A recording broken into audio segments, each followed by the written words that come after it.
여러분 반갑습니다. 자, 여러분하고 이 품질 우리가 관리라는 제 1장이 되어 있는데요. 이 내용이 어디에서 나오는 것이냐 하면요.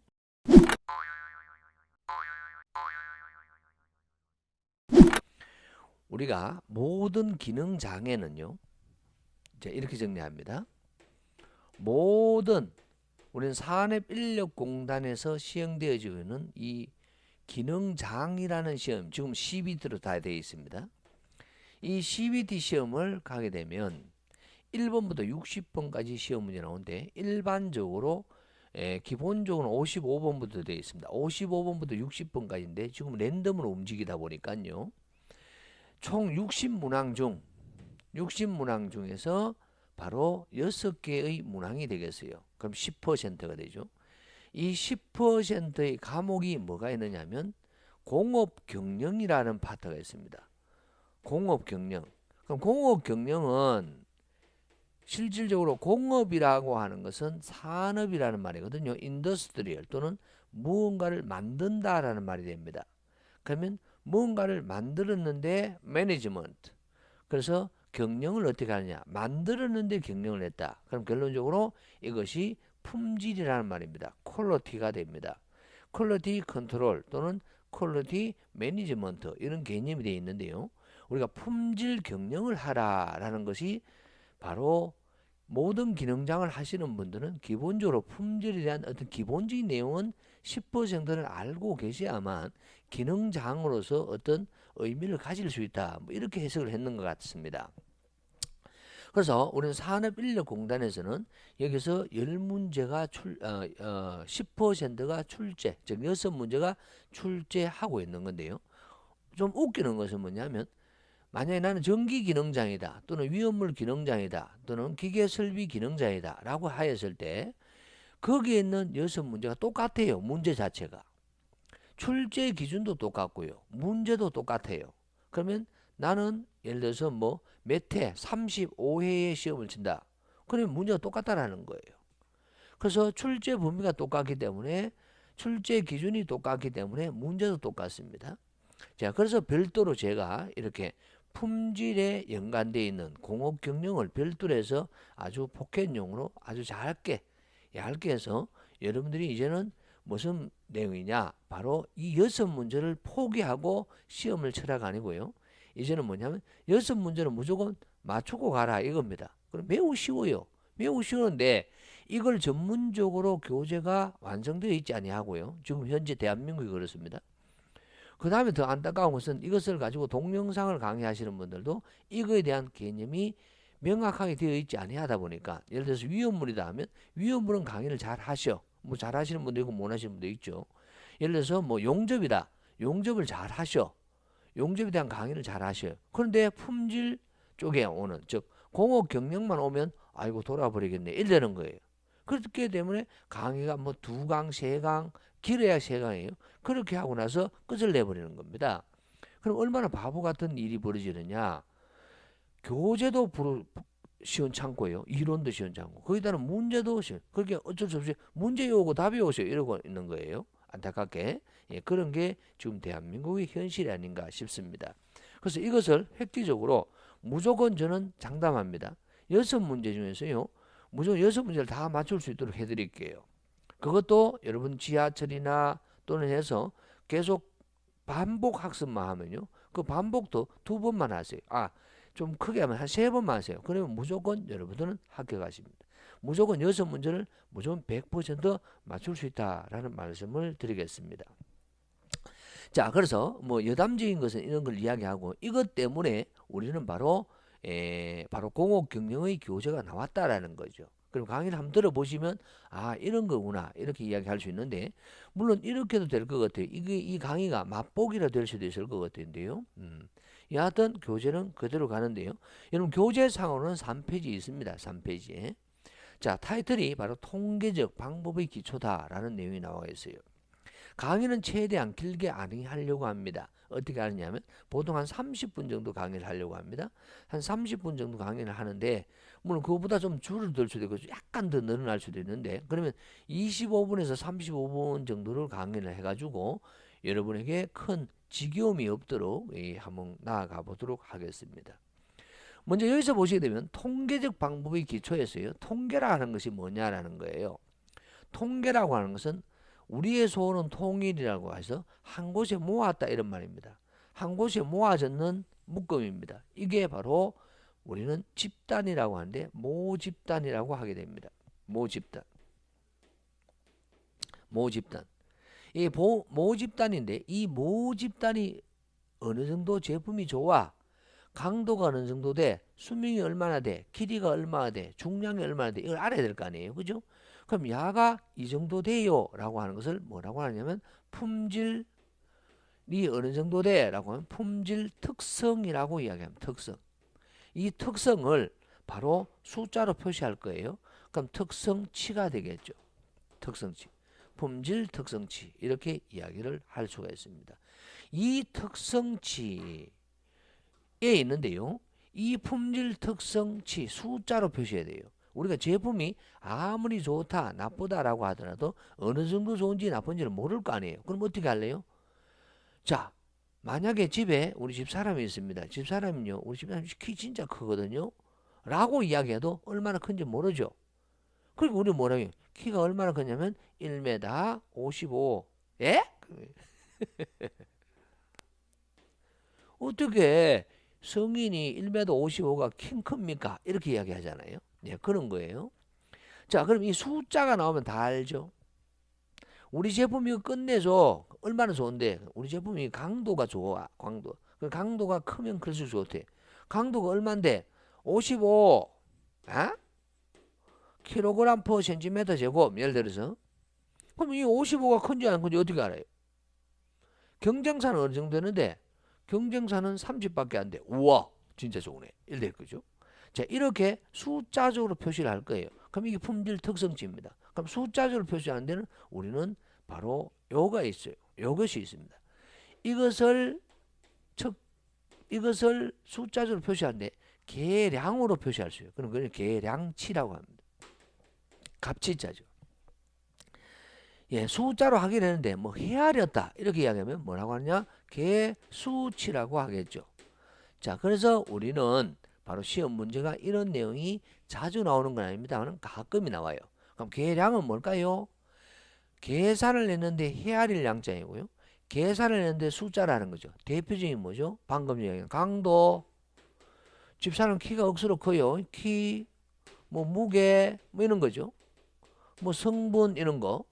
뭐 이런 거. 이런 게 아니에요. 측정하는 거. 그런데 계수치는 뭘까요? 계수치는? 여러분, 계수값은 뭘까요? 그럼 계수값이라고 하는 것은 숫자잖아. 그럼 숫자니까 뭐냐면 부적합품이 몇 개 나와서, 즉 불량품 몇 개 나와서 이 말이에요. 불량품. 예, 불량품. 뭐 기본적인 정확한 표현은 부적합품이라는데 불량품이 몇 개 나와서 부적합품 수. 그런데요. 부적합품 외에 반대로 다른 게 하나 더 있습니다. 똑같이 해야 되는데 그게 뭐냐면 결점이 몇 개 있어. 또 사고가 우리 공장에 사고가 몇 건 나. 사고 건수 뭐 이런 거죠. 어떤 책상을 만드는데 그걸 스크래치 났는 결점이 어느 정도 있어. 뭐 이런 거예요. 이 흠이 몇 군데 있어. 흠. 아, 너, 야, 촌에서 농사 지었나, 이거에. 볼게. 뭡니까, 이거. 손에, 니 흉터 많네? 낯질 많이 했는가 봐. 그래요. 그리고 흉터 몇 개 있다. 흠이 몇 개 있다. 흉터. 이런 거죠. 그럼 이런 차이점이 있는데, 부적합품하고 결점, 사고 건수, 허무수, 이건 같은 말이에요. 야하고 차이점이 있을 것 같아요. 어떤 차이점이 있을까요? 바로 야는 불량품 수로 하는 것은 내가 제품을 100개 만들었는데 불량품이 몇 개 있어? 5개. 그러면 반대로 뭐가 있어요? 양호품이 몇 개 있어요? 적합한 제품. 양호품은 95개 있다라는 것을 알게 되네요. 반대가 존재해. 그런 반면에 야는요. 결점이든 사고든 흠이든 이런 것이 몇 개 있어? 5군데 있어. 5군데. 또는 5개 있어. 그러면 흠이나 결점이나 사고가 아닌 것은 몇 개 있어요. 해결할 길이 없죠. 예, 그래서 나온 값이 됩니다. 야의 5군데의 반대가 없어. 흠이 아닌 곳은 몇 군데 있어요? 없어. 이런 경우는 우리는 구분을 시켜야 되는데요. 여기에 있는 요 내용이 됩니다. 요 불량품수를 하나의 표준 용어로 사용을 하게 됩니다. 그게 뭐냐면 적합하지 못한 제품 이렇게 해서 부적합품이라고 하게 돼요. 부적합품수. 또는 이걸 퍼센트로 나타내면 부적합품률 이렇게 하겠죠. 부적합품, 적합하지 못했다. 그럼 야는 뭐라 할까요? 야는 부적합 똑같은 말이에요. 근데 뭐가 없어? 야가 없어요. 품자가 없어요. 품자가. 여기는 품자가 있고 여기는 품자가 없어요. 이렇게 해서 헤아릴 수 있는 것은 개수값이고 개수치고 헤아릴 수가 없는 값은 계량값이다. 이렇게 해서 크게 두 가지를 구분을 빡 때릴 거예요. 그런 후에 제품이 어느 정도고 이렇게 파악을 할 거라는 거죠. 자, 그래서 여러분 첫 번째 우리는 3페이지에 나와 있는 것이 뭐라고 되어 있느냐. 계량치 타이틀 줄 그어주시고요. 계량치는 뭐라고요? 그냥 뭐만 생각한다? 데이터가 연속량으로 셀 수 없는 형태로 측정되는 품질 특성치다. 이거 꼭 줄 거야 될까요? 그게 아니고 헤아릴 수 없는 것 이렇게 이야기하면 되겠죠. 헤아릴 수 없는 것. 다음 그러니까 뭐죠? 길이, 무게, 강도, 온도, 시간 이런 게 되어 있어요. 자, 여기 진하게 되어 있네요. 야가 왜 진하게 되었을까요? 여러분 이것이 시험 문제 나오고 있기 때문에 진하게 되어 있는 겁니다. 다음 계수치예요. 계수치. 계수치는 뭐냐? 바로 헤아릴 수 있는 거예요. 헤아릴 수 있는 거. 부적합한 거 이런 거죠. 야가 있고 야가 있어요. 반대가 있는 것이 있고 반대가 없는 게 있죠. 맞죠? 예, 구분해 하셔야 돼요. 이것도 헤아리는 거인데요. 야는 줄을 긋는 것은 뭐냐? 부적합품수. 앞서 뭐 했습니까? 제가 불량품수 했죠. 줄 그어주고.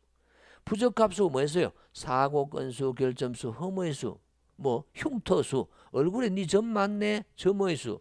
야, 네 교재 보니까 오타 많네, 오타수. 이런 것들은 전부 다 반대가 없는 것이죠. 그럼 뭐다? 야는 계수치라고 하겠죠. 여러분 다음 중 계량치가 아닌 것은 계수치가 아닌 것은 풀 수 없는 사람이 있어요? 없잖아요. 그러면 여러분은 맞출 수 있는 거예요.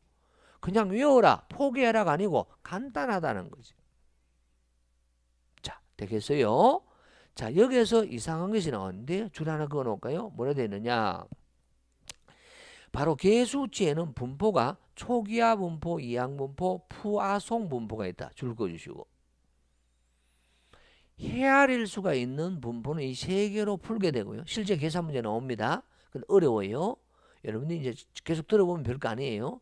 그런 반면에 계량치에는 무슨 분포로 되어 있냐? 두 번째 줄에 정규 분포라는 것이 있습니다. 그래서 정규 분포를 줄 그어주세요. 자, 그래서 이 품질 특성시 이게 모집단이죠. 이것을 지금부터 나는 알려고 합니다. 그럼 알려고 하면 어떻게 할까요? 야를 다 검사할 수는 없잖아. 왜? 너무 덩치가 크니까. 개수가 되든 계량이든 이걸 다 검사할 수가 없어. 그래 어떻게 되죠? 여기서 뽑을 거예요. 몇 개? N개를 뽑을 거예요. N개를 뽑아요. 야를 뽑아서 검사할래 이랍니다. 야를 그럼 뭐라 할까? 영어로 이야기하면 샘플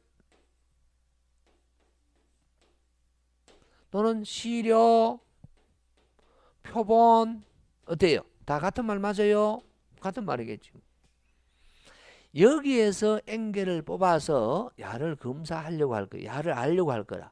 예를 들어서 이 집단의 평균이 얼마예요?